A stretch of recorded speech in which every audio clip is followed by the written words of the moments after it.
warahmatullahi wabarakatuh.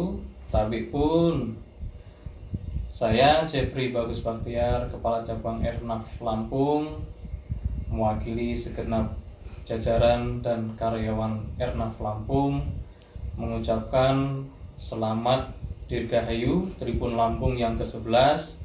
Semoga terus menjadi media yang terpercaya dan independen bagi rakyat Lampung dan untuk bangsa Indonesia pada umumnya.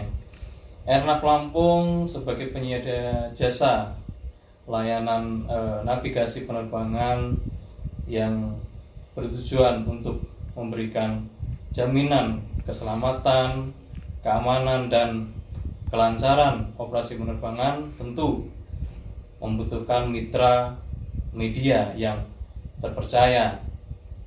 Jadi kembali kami mengucapkan selamat, semoga terus sukses untuk Tribun Lampung semakin jaya. Sukses.